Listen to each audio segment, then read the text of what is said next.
All right, let's talk about the Atlanta Falcons. Look, this is a team I feel, and I know you feel the same way, Miles, doesn't get the level of respect that they deserve. And we've got a lot of great news, a lot of great analysis here, a lot of deep dive into the numbers, highlighting how special the Atlanta Falcons could potentially be in 2023.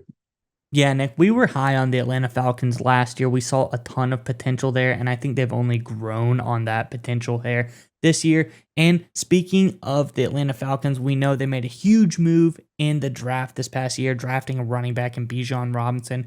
Really great move. But I don't want to talk about Robinson because we don't know how great he's going to be yet. He is going to be great, though. We want to talk about the past Atlanta Falcons running backs and ask the fans in the comment section below, who is your favorite Atlanta Falcons running back of all time? I think there's a lot of really interesting answers on here. So let us know in the comment section below who's your favorite Atlanta Falcons running back of all time. But Nick, let's get on into it. What is this interesting data that shows us how good the Falcons are going to be?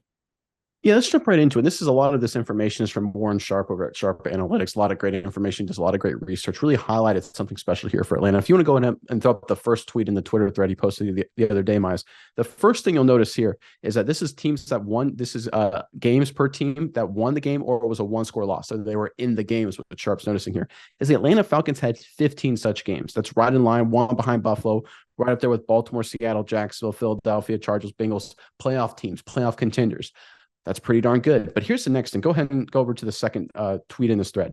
This was despite the fact the Atlanta Falcons had $84 million in dead cap space. That is a lot. Their offense last season was the third cheapest. Their defense was the cheapest, and they had the second most dead cap space. To be that high, to be in every game, despite that level of ranking, despite being very cheap on offense, very cheap on defense, and having that much dead cap is ridiculous. And that leads into the final point of the Twitter thread is here's the Atlanta fielded the number one cheapest defense in the NFL last year, number three cheapest offense, like we already said. And then here's the key point here from Warren Sharp, I think is really important.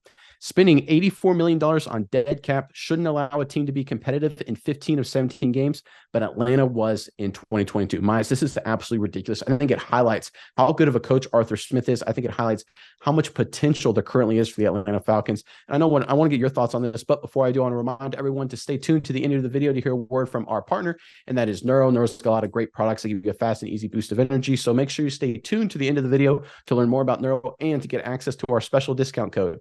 All right, Miles, throw it over to you now. What are your thoughts on this data and just everything with the Falcons?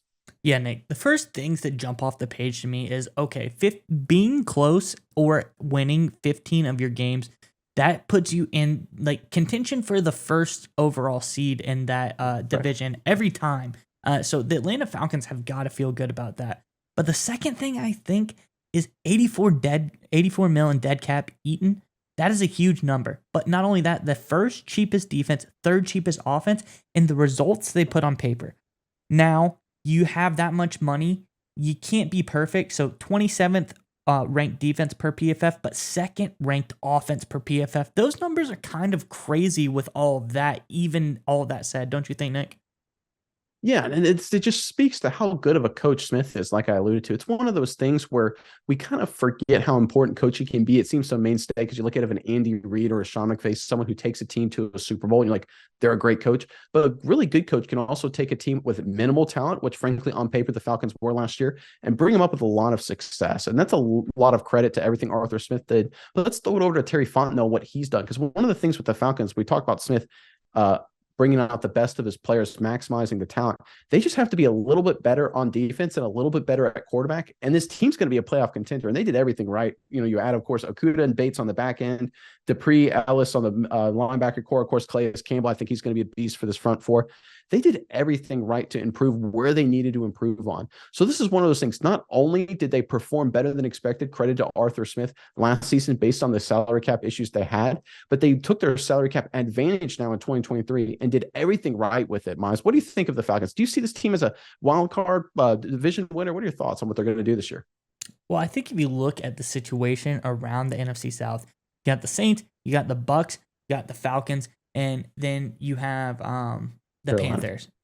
And I think the Falcons are probably in the best place out of everybody as far as certainty at the quarterback position. You have a guy who's been there. At least he is familiar with the system now coming into his first full year as a starter with the Falcons. You have a much upgraded defense, hugely upgraded defense per last year. As none of these guys were on the defense last year, and it makes them look very lethal on the defensive side of the ball now with great pass rushers. You got Campbell, who's very productive still, and even being as old as he is. And I think Ellis was the hit of the offseason as far as adding talent to this defense. Elite level offensive line, great running backs, great receivers, a star tight end when he is healthy. So I think this team is now fully loaded, Nick, and they still have more money to spend in the next coming years. They haven't burnt everything down to get to where they are.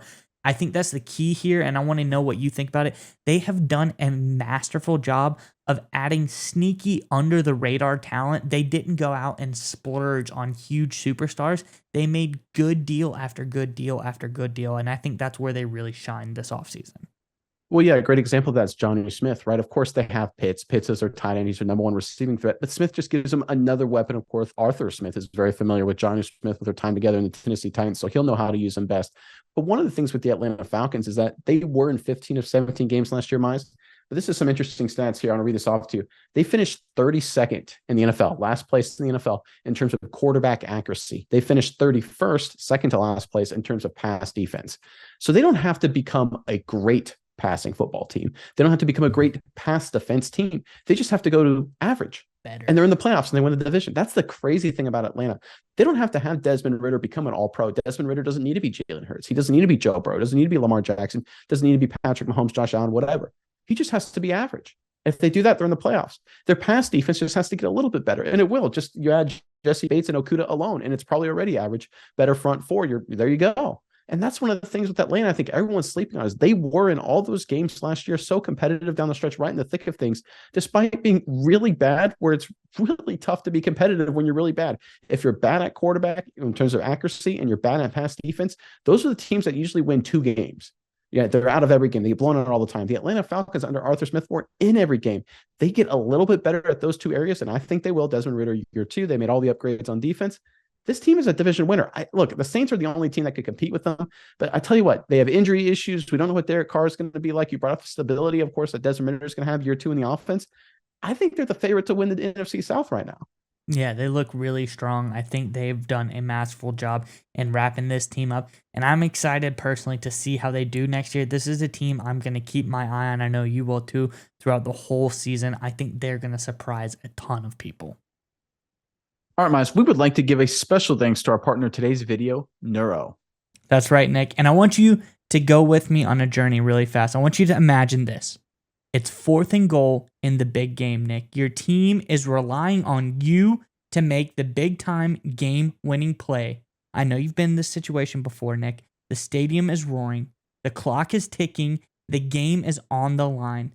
But if only in that moment you were able to have some Neuro Gum. Neuro Gum will help you stay concentrated, and it gives you a burst of energy without a nasty crash. That's right, Mize. Neuro has thoughtfully curated ingredients and does endless lab testing, which means that you can reach the right state of mind safely and consistently. That's the most important part. It gives you a clean burst of energy and focus without the jitters of coffee or any of those other energy drinks. That's right, Nick. And if you click our sponsor link in the description below, you can enjoy energy, calm, and focus whenever you need it.